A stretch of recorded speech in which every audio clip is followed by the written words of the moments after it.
नमस्कार। अनमोल साहित्य में आज आपके सामने प्रस्तुत है मुंशी प्रेमचंद्र जी की लिखी हुई श्रेष्ठ कहानियों की श्रृंखला में नया विवाह। दोस्तों, अगर कहानी पसंद आए तो वीडियो को लाइक और चैनल को सब्सक्राइब अवश्य करें, साथ ही बेल आइकन जरूर दबाएं। कहानी शुरू करते हैं। नया विवाह। हमारी देह पुरानी है, लेकिन इसमें सदैव नया रक्त दौड़ता रहता है। नए रक्त के प्रवाह पर ही हमारे जीवन का आधार है।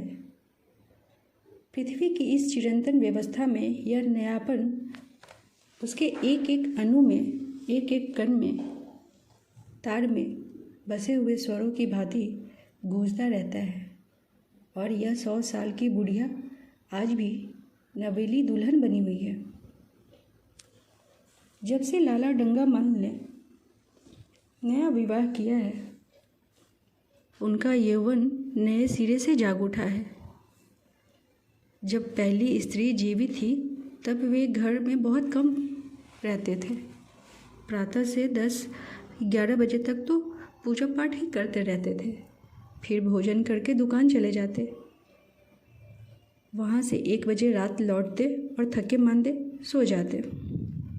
यदि लीला कभी कहती जरा और सवेरे आ जाया करो तो बिगड़ जाते और कहते, तुम्हारे लिए क्या दुकान छोड़ दूँ या रोजगार बंद कर दूँ।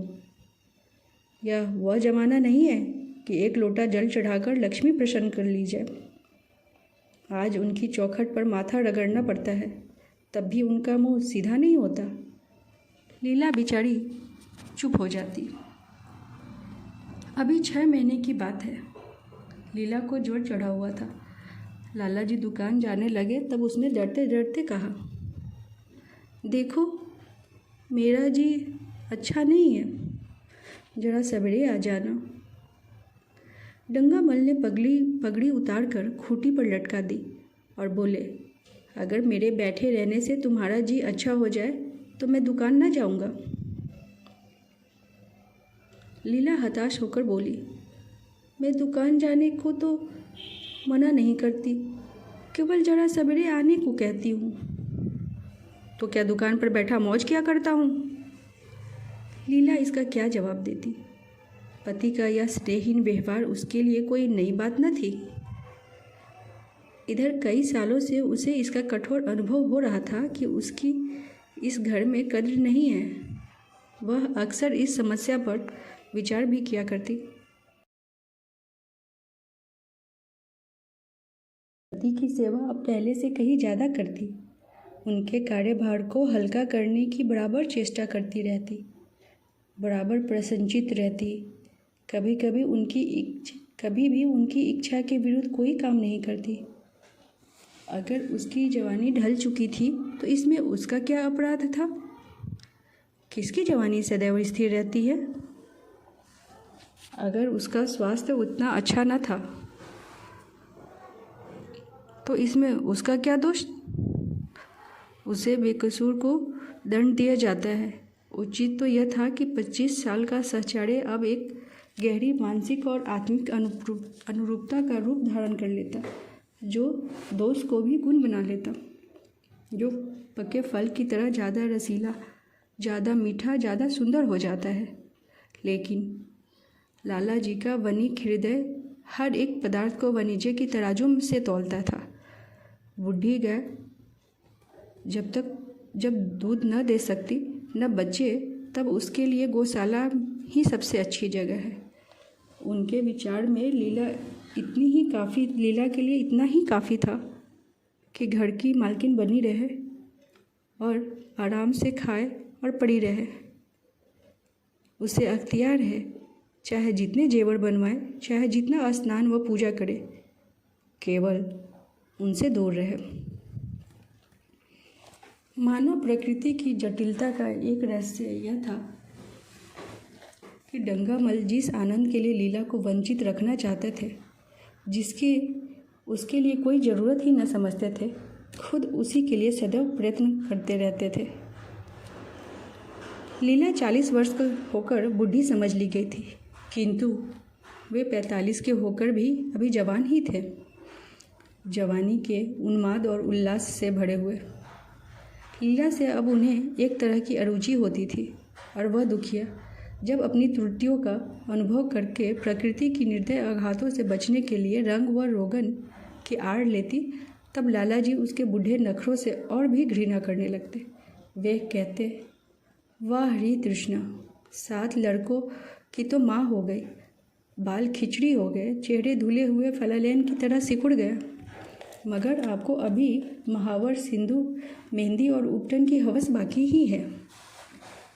औरतों का स्वभाव भी कितना विचित्र है, न जाने क्यों बनाव सिंगार पर इतना जान देती है। पूछो अब तुम्हें और क्या चाहिए?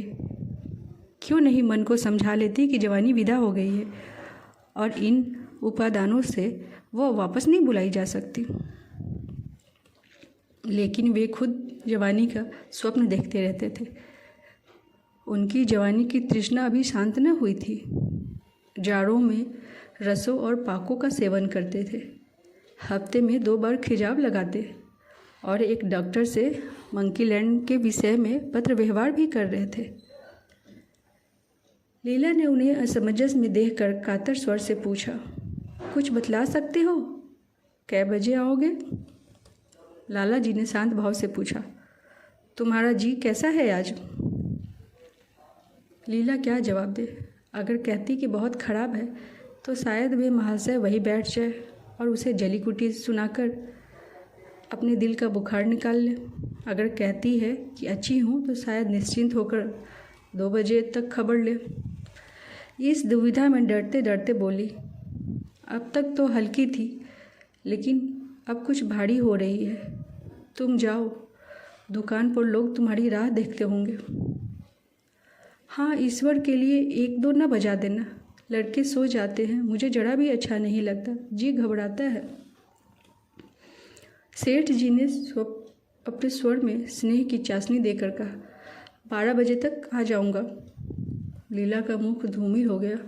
उसने कहा, 10 बजे तक नहीं आ सकते? 11:30 से पहले किसी भी तरह नहीं। लीला, नहीं, 10:30? अच्छा, 11 बजे। लाला वादा करके चले गए, लेकिन 10 बजे रात को एक मित्र ने मुजरा सुनने के लिए बुला भेजा। इस निमंत्रण को कैसे इनकार कर देते? जब एक आदमी आपको खातिर से बुलाता है, तब यह कहाँ की भला मानस है कि आप उसका निमंत्रण अस्वीकार कर दें। लाला जी मुजरा सुनने चले गए। 2 बजे लौटे। चुपके से आकर नौकर को जगाया और अपने कमरे में ही आकर लेटे रहे। लीला उनकी राह देखती प्रतिक्षण विकल वेदना का अनुभव करती हुई न जाने कब सो गई थी। अंत को इस बीमारी ने अभागिनी लीला की जान लेकर ही छोड़ा। लाला जी को उसके मरने पर बड़ा दुख हुआ। मित्रों ने संवेदना के तार भेजे। एक दैनिक पत्र ने शोक प्रकट किया और लीला के मानसिक और धार्मिक सद्गुणों को खूब बढ़ाकर वर्णन किया। लाला जी ने इन सभी मित्रों को हार्दिक धन्यवाद दिया और लीला के नाम से बालिका विद्यालय में 5 वजीफे प्रदान किए तथा मृतक भोज में तो जितने समारोह से किया गया वह नगर के इतिहास में बहुत दिनों तक याद रहेगा। लेकिन 1 महीना भी न गुजरने पाया कि लाला जी के मित्रों ने चारा डालना शुरू कर दिया। उसका यह असर हुआ कि 6 महीने की विदुरता के तप के बाद उन्होंने दूसरा विवाह कर लिया। आखिर बेचारे क्या करते? जीवन में एक सहचरी की आवश्यकता तो थी ही, और इस उम्र में तो एक तरह से वह अनिवार्य हो गई थी। जब से नई पत्नी आई, लाला जी के जीवन में आश्चर्यजनक परिवर्तन हुआ। दुकान से अब उतना प्रेम नहीं था। लगातार हफ्तों न जाने में भी उनके कारोबार में कोई हर्ज नहीं होता था। जीवन के उपभोग की जो शक्ति दिन दिन क्षीण होती जाती थी, अब वह छींटे पाकर सजीव हो गई थी। सूखा पेड़ हरा हो गया था, उसमें नई नई कोपलें फूटने लगी थी। मोटर नई आ गई। कमरे नए फर्नीचर से सजा दिए गए थे। नौकरों की संख्या भी बढ़ गई थी। रेडियो आ पहुंचा था और प्रतिदिन नए नए उपहार आते रहते थे। लाला जी की बूढ़ी जवानी जवानों की भी जवानी से प्रखर हो गई थी। उसी तरह जैसे बिजली का प्रकाश चंद्रमा के प्रकाश से ज़्यादा स्वच्छ और मनोरंजन होता है। लाला जी को उनके मित्र इस रूपांतर पर बधाइयाँ देते, जब वे गर्व से कहते, भाई हम तो हमेशा जवान रहे और हमेशा जवान रहेंगे। शहर से निकाल बुढ़ापा यहाँ आए तो उसके मुंह में कालिख लगाकर गधों पर उल्टा सवार करा के शहर से निकाल दे। जवानी और बुढ़ापे को न जाने क्यों लोग अवस्था से संबंध करके देखते हैं। जवानी का वही संबंध है जितना धर्म का आचार से, रुपये का ईमानदारी से, रूप का श्रृंगार से। आजकल के जवानों को आप जवान कहते हैं? उनकी 1000 जवानियों को अपने 1 घंटे से भी न बदलूँगा। मालूम होता है उनकी ज़िंदगी में कोई उत्साह ही नहीं, कोई शौक़ नहीं। जीवन क्या है? गले में पड़ा हुआ एक ढोल, यही सब घटा बढ़ाकर वे जीवन आशा के हृदय पटल पर अंकित करते रहते थे। उससे बराबर सिनेमा, थिएटर और दरिया की सैर के लिए आग्रह करते रहते हैं। लेकिन आशा को न जाने क्यों इन बातों में जरा भी रुचि न थी। वह जाती तो थी मगर बहुत टाल टोल के बाद। एक दिन लाला जी ने आकर कहा, चलो आज बजरे पर दरिया की सैर करें। वर्षा के दिन थे, दरिया चढ़ा हुआ था। मेघ मलाए अंतर्राष्ट्रीय सेनाओं की भांति रंग बिरंगी वर्दियां पहने आकाश में कवायद कर रही थी। सड़क पर लोग मलार और बारहमासा गाते चले जाते थे। बागों में झूले पड़ गए थे। आशा ने बेदिली से कहा, मेरा जी तो नहीं चाहता। लाला जी ने मृदु प्रेरणा के साथ कहा, तुम्हारा मन कैसा है जो आमोद प्रमोद की ओर आकर्षित नहीं होता? चलो जरा दरिया की सैर देखो। सच कहता हूँ, बजरे की बड़ी बहार रहेगी। आप जाएं, मुझे और कई काम करने हैं। काम करने को तो आदमी है, तुम क्यों काम करोगे? महाराज अच्छे सालन नहीं पकाता, आप खाने बैठेंगे तो यूं ही उठ जाएंगे। आशा अपने अवकाश का बड़ा भाग लाला जी के लिए तरह तरह के भोजन पकाने में ही लगाती थी। उसने किसी से सुन रखा था कि एक विशेष अवस्था के बाद पुरुष के जीवन का सबसे बड़ा सुख रसना का स्वाद ही रह जाता है। लाला जी की आत्मा खिल उठी। उन्होंने सोचा कि आशा को उनसे कितना प्रेम है कि वह दरिया की सैर को उनकी सेवा के लिए छोड़ रही है। एक लीला थी कि मान न मान चलने को तैयार रहती थी, पीछा छुड़ाना पड़ता था, खामोखा सिर पर सवार हो जाती थी और सारा मज़ा किरकिरा कर देती थी। स्नेह भरे उलाहने से बोले, तुम्हारा मन भी विचित्र है। अगर एक दिन सालन फीका ही रहा तो ऐसा क्या तूफान आ जाएगा? तुम तो मुझे बिल्कुल निकम्मा बनाए देती हो। अगर तुम न चलोगी तो मैं भी न जाऊंगा। आशा ने जैसे गले से फंदे छुड़ाते हुए कहा, आप भी तो मुझे इधर उधर घुमा घुमा कर मेरा मिजाज बिगाड़ देते हैं। यह आदत पड़ जाएगी तो घर का धंधा कौन करेगा? सेठ जी, मुझे घर के धंधों की रत्ती भर भी परवाह नहीं, बाल की नोक के बराबर भी नहीं। मैं चाहता हूँ कि तुम्हारा मिजाज बिगड़े और तुम गृहस्थी की चक्की से दूर रहो। और तुम मुझे बार बार आप क्यों कहती हो? मैं चाहता हूँ कि तुम मुझे तुम कहो, गालियाँ दो, धौल जमाओ। तुम तो मुझे आप कह के जैसे देवता के सिंहासन पर बैठा देती हो। मैं अपने घर में देवता नहीं, चंचल बालक बनना चाहता हूँ। आशा ने मुस्कुराने की चेष्टा करके कहा, भला मैं आपको तुम क्यों कहूँगी? तुम बराबर वाले को कहा जाता है, बड़ों को नहीं। मुनीम ने 1 लाख के घाटे की खबर सुनाई होती तो भी शायद लाला जी को इतना दुख न होता जितना आशा के इन कठोर शब्दों से हुआ। उनका सारा उत्साह, सारा उल्लास जैसे ठंडा पड़ गया। सिर पर बाकी रखी हुई फूलदार टोपी, गले में पड़ी हुई जोगियों रंग की चुनी हुई रेशमी चादर, वह तंजेब का बेलदार कुर्ता जिसमें सोने के बटन लगे हुए थे, यह सारा ठाट कैसे उन्हें हास्यजनक जान पड़ने लगा, जैसे वह सारा नशा किसी मंत्र से उतर गया हो। निराश होकर बोले, तो तुम्हें चलना है या नहीं? आशा, मेरा जी नहीं चाहता। तो मैं भी न जाऊं? मैं आपको कब मना करती हूँ? फिर आप कहा। आशा ने जैसे भीतर से जोर लगाकर कहा, तुम, और उसका मुखमंडल लज्जा से आरक्त हो गया। हाँ, इसी तरह तुम कहा करो। तो तुम नहीं चलोगी? अगर मैं कहूँ तुम्हें चलना पड़ेगा तब चलूँगी। आपकी आज्ञा मानना मेरा धर्म है। लाला जी आज्ञा न दे सके। आज्ञा और धर्म जैसे शब्द उनके कानों में चुभने लगे। खिसियाते हुए बाहर को चल पड़े। उस वक्त आशा को उन पर दया आ गई। बोली, कब तक लौटोगे? मैं नहीं जा रहा हूँ। अच्छा, तो मैं भी चलती हूँ। जैसे कोई जिद्दी लड़का रोने के बाद अपनी इच्छित वस्तु पाकर उसे पैरों से ठुकरा देता है, उसी तरह लाला जी ने मुंह बनाकर कहा, तुम्हारा जी नहीं करता तो न चलो, मैं आग्रह नहीं करता। आप नहीं, तुम बुरा मान जाओगे। आशा गई, लेकिन उमंग से नहीं।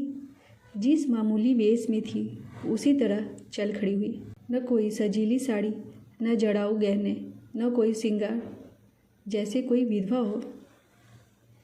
ऐसी ही बातों पर लाला जी मन से झुंझला उठते थे। ब्याह किया था जीवन का आनंद उठाने के लिए, झिलमिलाते हुए दीपक में तेल डालकर उसे और चटक करने के लिए। अगर दीपक का प्रकाश तेज न हुआ तो तेल डालने से क्या लाभ? न जाने इसका मन क्यों इतना शुष्क और नीरस है, जैसे कोई उसर का पेड़ हो। कितना ही पानी डालो उसमें हरी पत्तियों के दर्शन न होंगे। जड़ाऊ गहनों से भरी पेटारियाँ खुली हुई है। कहाँ कहाँ से मंगवाए, दिल्ली से, कलकत्ते से कैसी कैसी बहुमूल्य साड़ियाँ रखी हुई है। एक नहीं सैकड़ों, पर केवल संदूक में कीड़ा का भोजन बनने के लिए।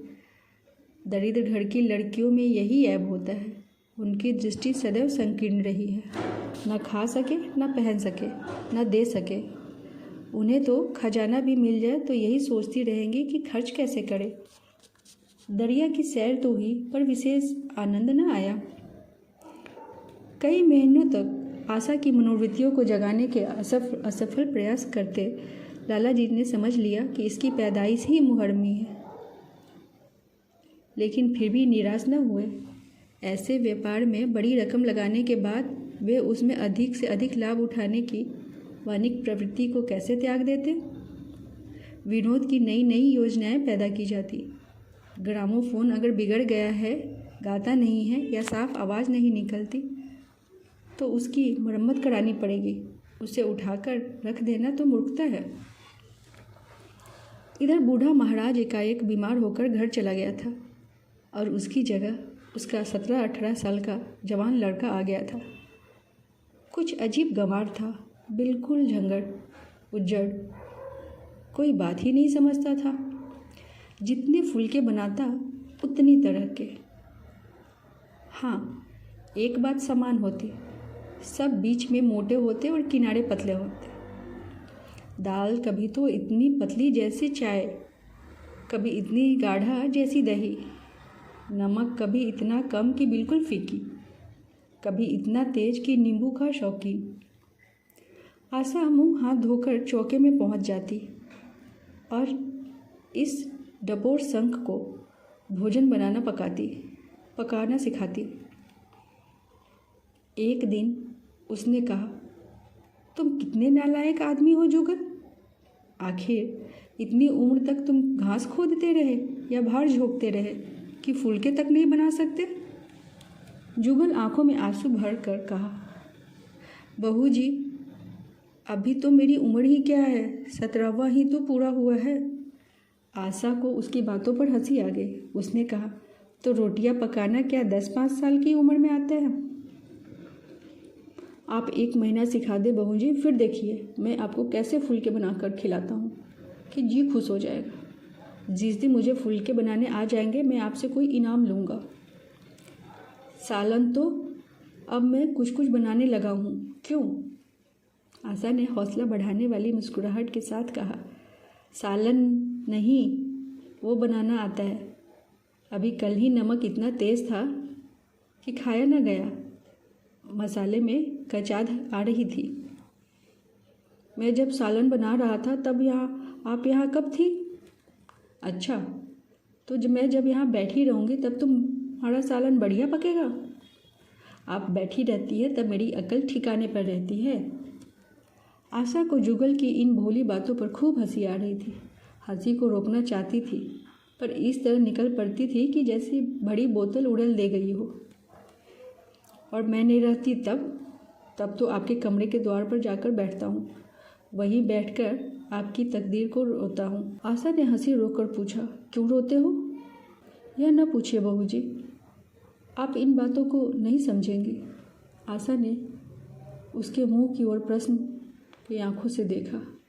उसका आशय कुछ तो समझ गई पर न समझने का बहाना किया। तुम्हारे दादा आ जाएंगे, अब तुम चले जाओगे। और क्या करूँगा बहू जी, यहाँ कोई काम दिलवा दीजिए तो पड़ा रहूँगा। मुझे मोटर चलाना सिखवा दीजिए, आपको खूब सैर कराया करूँगा। नहीं नहीं बहू जी, आप हट जाइए, मैं पतीली उतार लूँगा।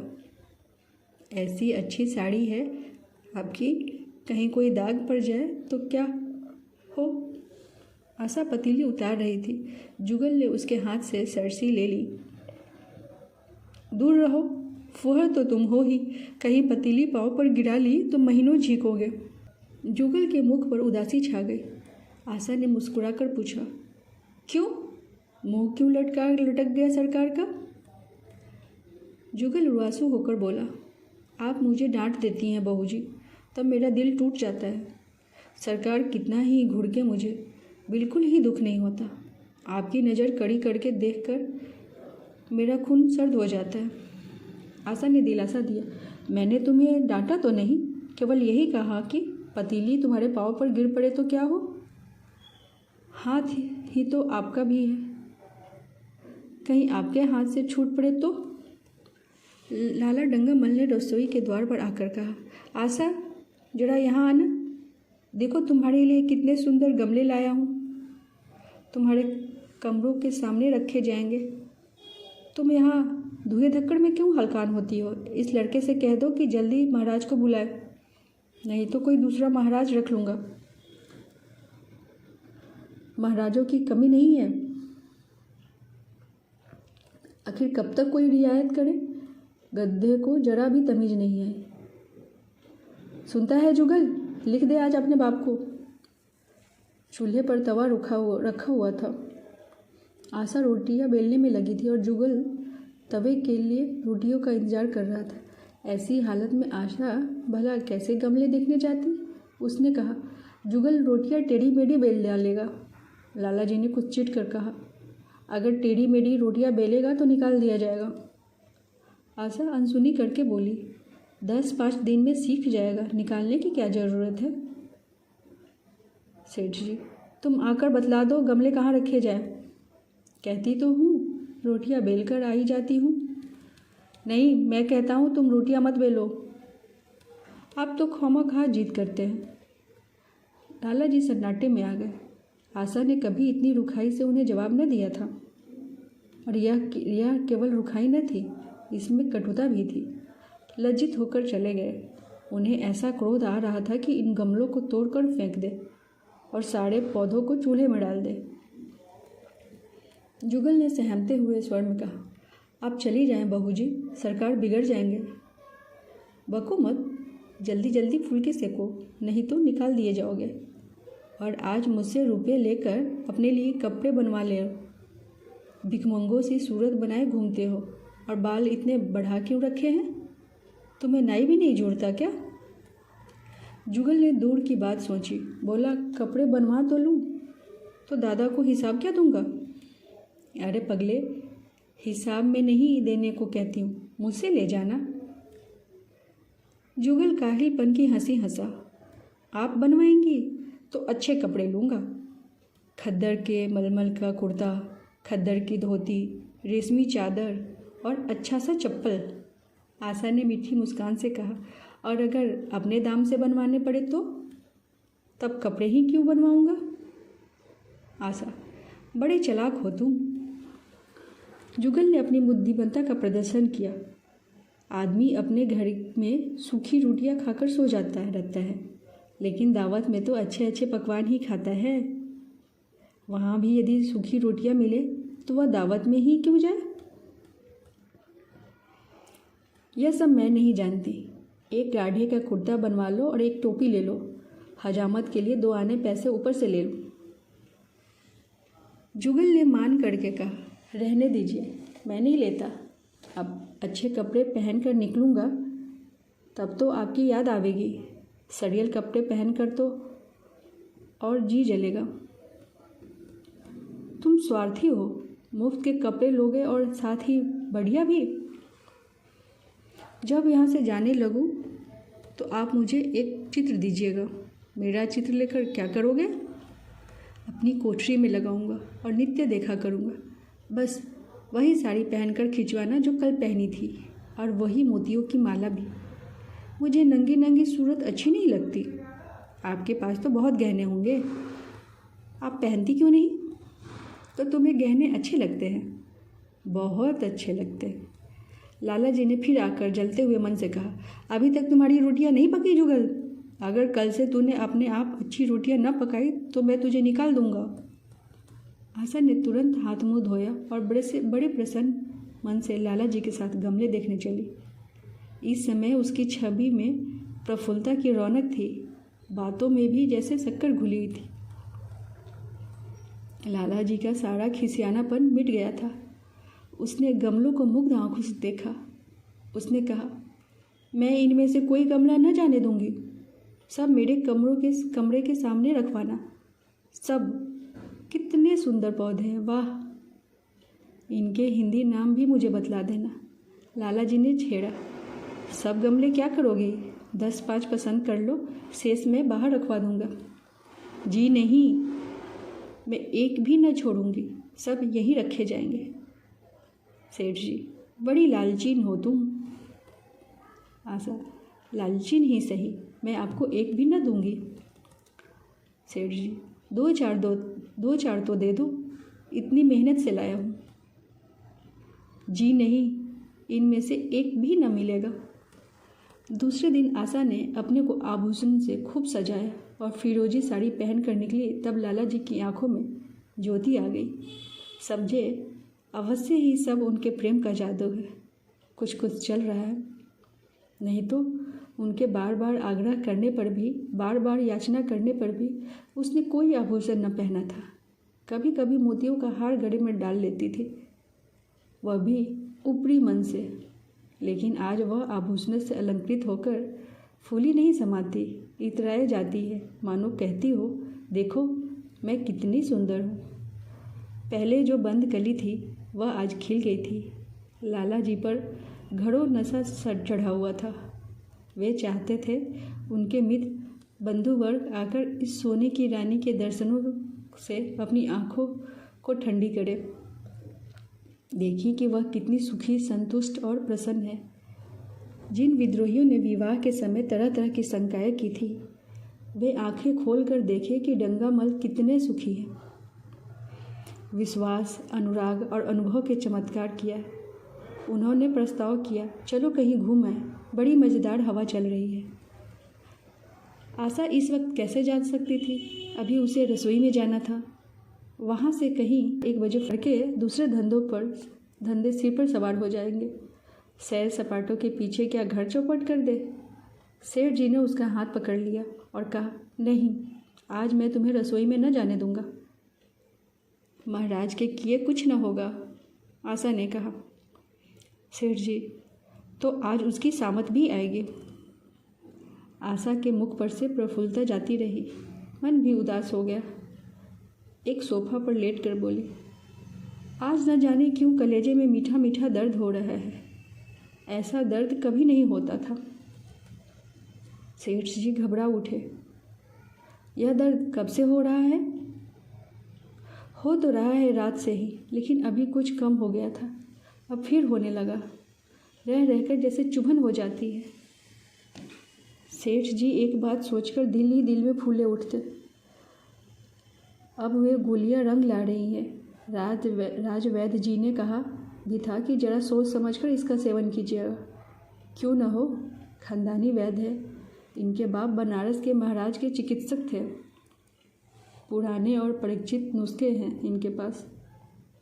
उन्होंने कहा, तो रात से ही यह दर्द हो रहा है तुम्हें? तुमने मुझसे कहा क्यों नहीं तो मैं वैद्य जी से कोई दवा मंगवाता।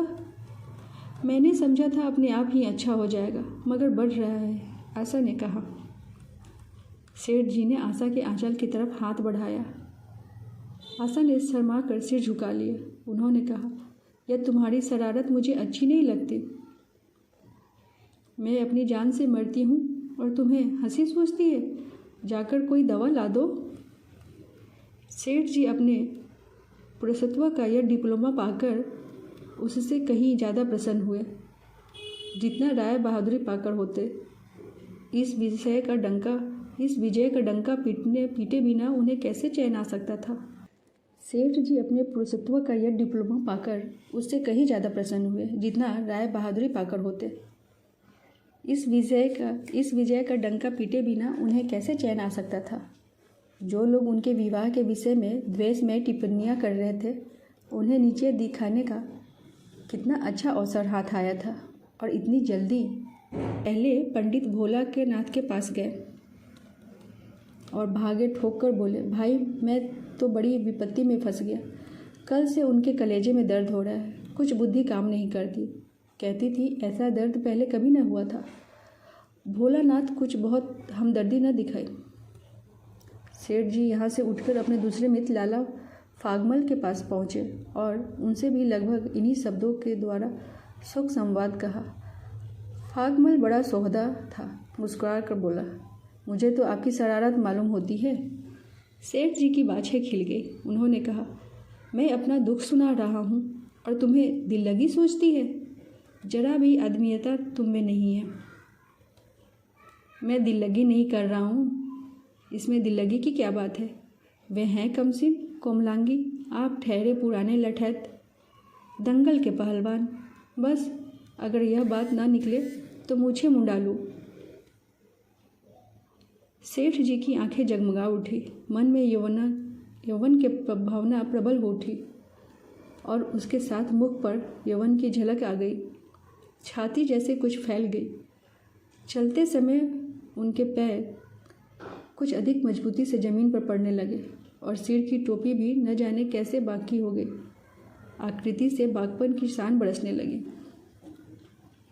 जुगल ने आशा को सिर से पांव तक जगमगाते देखकर कहा, बस बहू जी, आप इसी तरह पहने ओढ़े रहा करें। आज मैं आपको चूल्हे के पास न आने दूंगा। आशा ने नैन बाण चलाकर कहा, क्यों? आज यह नया हुक्म क्यों? पहले तो तुमने कभी मना नहीं किया। आज की बात दूसरी है। आशा, जरा सुनो, क्या बात है? मैं डरता हूँ आप कहीं नाराज़ ना हो जाएं। नहीं नहीं, कहो, मैं नाराज़ ना होऊंगी। आज आप बहुत सुंदर लग रही हैं। लाला डंगामल ने असंख्य बार आशा के रूप और यौवन की प्रशंसा की थी, मगर उनकी प्रशंसा में उसे बनावट की गंध आती थी। वह शब्द उनके मुख से निकलकर कुछ ऐसे लगते थे जैसे कोई पंगु दौड़ने की चेष्टा कर रहा हो। जुगल के इन सीधे शब्दों में एक उन्माद था, नशा था, एक चोट थी। आशा की सारी देह प्रकंपित हो गई। तुम मुझे नज़र लगा दोगे जुगल?